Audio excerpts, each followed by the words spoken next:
Durante la época de la Unión Liberal, España participa de una forma extraordinaria, mucho más de lo que había hecho anteriormente en campañas exteriores. Más que siguiendo unos objetivos claros de política exterior, lo que se buscó por encima de todo fue una política de prestigio para el gobierno y para la monarquía. Francia había ocupado Indochina tras la victoria en la llamada campaña de Cochinchina, en la que junto al ejército español invadieron el sur de Vietnam a mediados del siglo XIX. La excusa de esta campaña fue la persecución a la que eran sometidos los misioneros católicos por orden del emperador vietnamita Tu Duc, y que costó la vida, entre otros, a varios obispos españoles. Tras la ejecución del obispo Díaz Sanjurjo y después de su sucesor, el obispo de Tonquín, Melchor García San Pedro, los gobiernos español y francés deciden tomar cartas en el asunto y dar un escarmiento al emperador. El 21 de mayo de 1857, el obispo Díaz Sanjurjo es arrestado y condenado a muerte, lo que provoca que Melchor escriba una carta a las autoridades españolas en Macao pidiendo auxilio. Nos apresuramos a mandar los cursores para ver si vuestra reverendísima puede conseguir que alguno de los embajadores mande una comisión a la corte reclamando al venerable preso. La caridad y el bien de 150.000 almas así lo exigen. O de lo contrario, en todo el reino ha de correr mucha sangre. La carta llega a las manos del cónsul general español en Macao el 26 de agosto.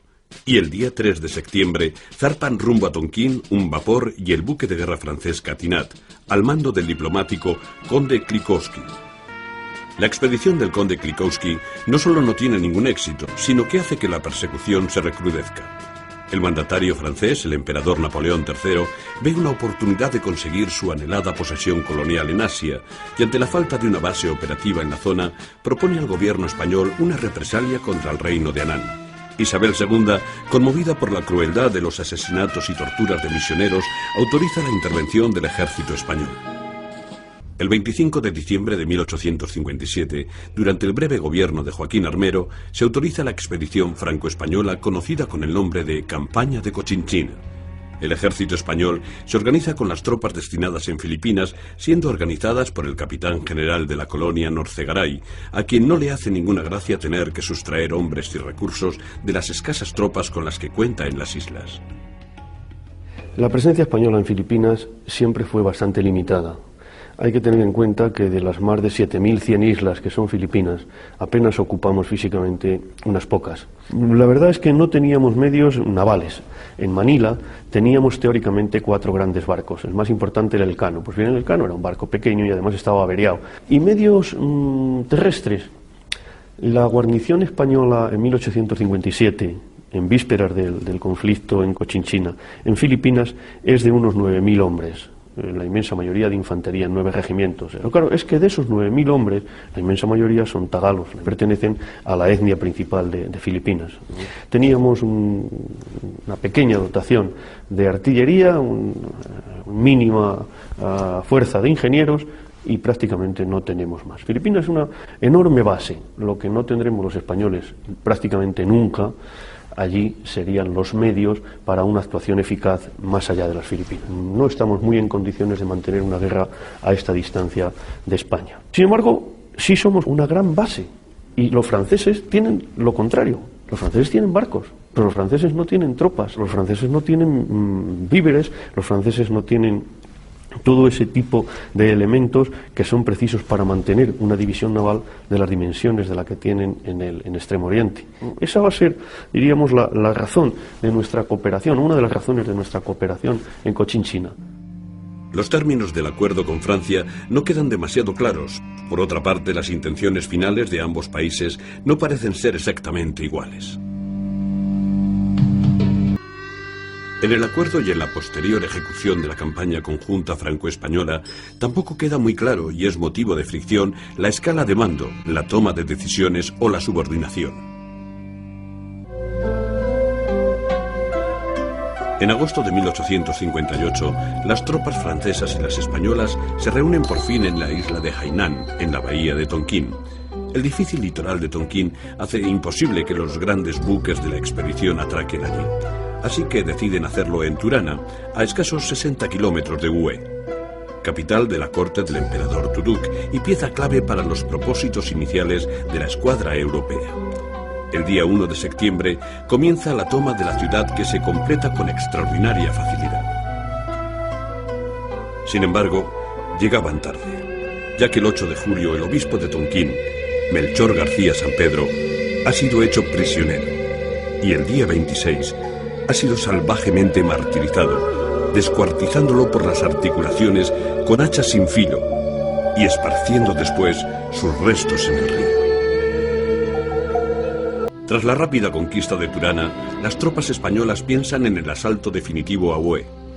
El vicealmirante francés Rigaud pide a tal efecto refuerzos de infantería que nunca fueron enviados, pues Francia necesitaba tropas en la guerra contra China.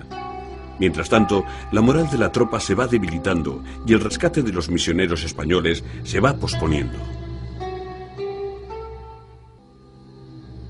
Los mandos franceses, sin contar con los españoles, deciden la evacuación del campamento base de Turana y atacar Saigón, lo que exaspera aún más a los oficiales españoles, aunque se ven obligados a acatar las órdenes. En marzo de 1859, el ejército franco-español llega a la desembocadura del río Mekong e inicia la conquista de la ciudadela, en la que destacan las tropas españolas al mando del comandante Palanca, que serán las primeras en entrar en Saigón. Sin embargo, el sustancioso botín de guerra queda en manos francesas.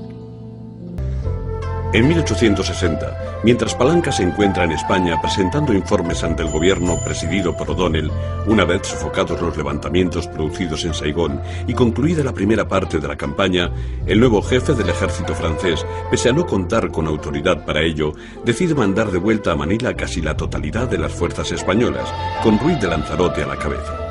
Palanca, militar educado en Francia y con grandes dotes para la diplomacia, destinado en Filipinas y que embarcó como comandante en la campaña de Cochinchina, vuelve ahora convertido en jefe de la expedición española y plenipotenciario para negociar los acuerdos de rendición con el emperador Tuduk. La guarnición española que se encuentra a su regreso a Cochinchina es de apenas 200 hombres. En enero de 1860, una vez concluida la guerra contra China, los franceses envían tropas a Saigón y la campaña se reanuda. En muy duros combates se van asegurando fortificaciones y citadelas y se van dominando las provincias del sur del país, que, inevitablemente, quedan bajo la soberanía francesa. El 6 de junio de 1861, el emperador Tuduk, que debe hacer también frente a una sublevación interna en el norte del país, se ve obligado a firmar el Tratado de Paz, pero no es hasta marzo del siguiente año que se ratifica en la capital Hue con toda solemnidad y en presencia de la legación francesa y la española, con Palanca como plenipotenciario.